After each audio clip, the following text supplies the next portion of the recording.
اللہ الرحمن الرحیم۔ دیکھو گزشتہ کل بتایا تھا کہ مسلمان پر 5 حق ہے، اس میں سے ایک چھینک کا جواب دینا۔ چھینک ایک فطری چیز ہے، ہر انسان کو آتی ہے۔ نبی کریم صلی اللہ علیہ وسلم کو جب چھینک آتی کیا فرماتے، کیا کرتے تھے آپ؟ حضرت ابو ہریرہ رضی اللہ تعالیٰ عنہ فرماتے ہیں کہ نبی کریم صلی اللہ علیہ وسلم کو جب چھینک آتی تو ہاتھ یا کپڑا منہ کے اوپر رکھ دیتے۔ کیوں؟ تاکہ چھینک کی آواز دب جائے۔ یہ ہمیں تعلیم ہے، جب چھینک آئے تو ہاتھ یا کپڑا منہ پہ رکھ دو، کیونکہ بعض مرتبہ جیسی انسان کی طبیعت ہے چھینک کی آواز بہت بڑی نکلتی ہے، اس لیے جہاں تک ہو سکے چھینک کو دباؤ۔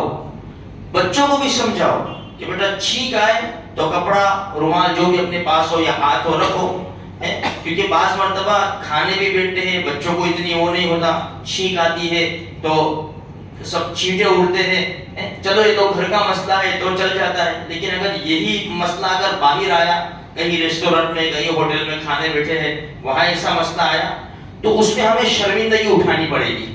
دوسری بات کیا ہے کہ جب چھینک آتی ہے منہ کے اندر سب کچھ کھانا وغیرہ ہوگا وہ بھی سب باہر آئے گا، اس لیے شریعت کی تعلیم بڑی زبردست ہے۔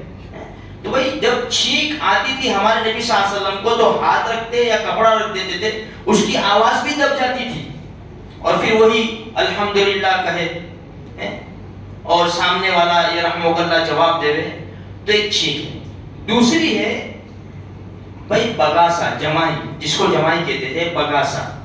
اللہ کے رسول صلی اللہ علیہ وسلم نے ارشاد فرمایا کہ جب تم میں سے کسی کو جمائی آئے تو اپنا ہاتھ روکے، اپنے ہاتھ سے اپنا ہاتھ رکھ دے، ہاں ہاں کی آواز نہ کرے، اس لیے کہ انسان جب بگاسا کھاتا ہے، جمائی لیتا ہے تو ایک آواز نکلتی ہے، آواز بھی نکلتی ہے اور منہ کی ایک پوری شکل بدلا جاتی ہے۔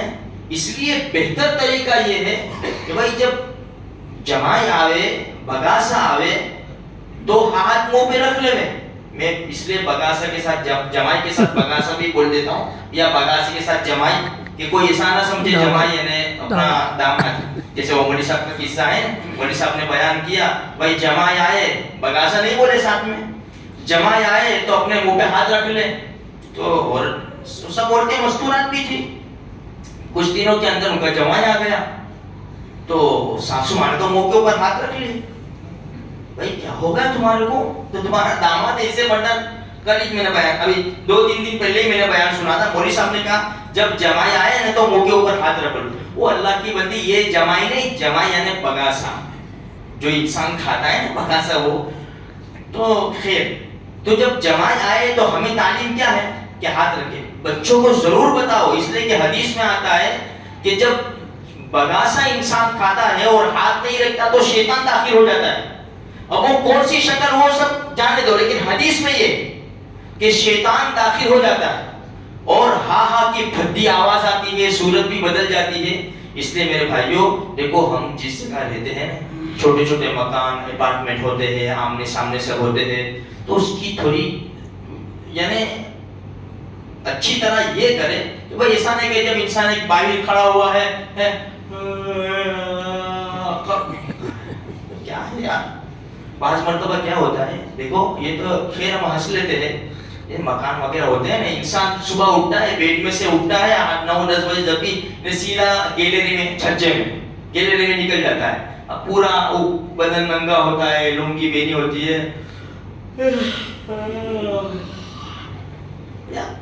تم دیکھو تو صحیح، آمنے سامنے مکان ہے، یہ ہے وہ ہے، عورتیں نیچے کام کرتی ہے، پانی کا ٹائم ہے۔ اب بعض مرتبہ یہ تعلیم لینی چاہیے، بھائی صبح اٹھے دودھ لانا ہے، لا، اب لنگی پہنی، اوپر تو کچھ ہے نہیں، لنگی پہن کے چل دودھ، راستہ ہے یار، محلے میں صبح کا ٹائم ہے، پانی کا ٹائم ہے، عورتیں سب کام کر رہی ہے، تھوڑا تو سوچو تم یار۔ تو میرے بھائیوں یہ شریعت کی تعلیم ہے، زبردست تعلیم ہے۔ تو یہ جب جمائی آوے، بگاسا آوے تو ہمیں یہ تعلیم ہے کہ اس کو روک، اس کو ہاتھ رکھتے رہے. اور نماز کا مسئلہ یہ ہے کہ دیکھو یہ مسئلہ اچھی طرح سمجھ لو کہ نماز میں جب جماعت آوے، بگاسا آوے تو بھرپور روکنے کی کوشش کریں، اپنے منہ کو دباوے، روکنے کی کوشش کریں. لیکن اگر نہیں دبتا ہے اور قیام میں ہے تو سیدھا ہاتھ رکھیں گے. قیام میں سیدھا ہاتھ رکھیں گے، ایسا نہیں کہ یہ ہاتھ یوں رکھیں گے پھر یوں ہاتھ سے. بعض لوگ اس طرح کرتے ہیں، کیا دھابا ہاتھ استعمال کرنے کا نہیں یار، تو یہ اس طرح یوں رکھیں گے اس کو. ارے بھائی قیام میں ہے تو قیام میں کبھی کوئی سخت ضرورت پیش آئی تو سیدھا ہاتھ استعمال کریں گے. باقی دوسری حالتوں میں بایاں ہاتھ استعمال کریں گے. تو تھوڑا سا ہم خیال کریں میرے بھائیوں، یہ جو باتیں ہیں نا چھوٹی چھوٹی باتیں اپنے گھروں میں بدلاؤ، اپنے بچوں کو تعلیم دو. اکثر بچے بگاسا کھاتے ہیں نا تو ہاتھ نہیں رکھتے، بڑے لوگ نہیں رکھتے تو بچوں کا کیا کریں گے؟ اس لیے یہ تعلیم ہمارے لیے بہت زیادہ ضروری ہے. اللہ مجھے آپ کو سارے مسلمانوں کو نیک توفیق بخشے. آمین.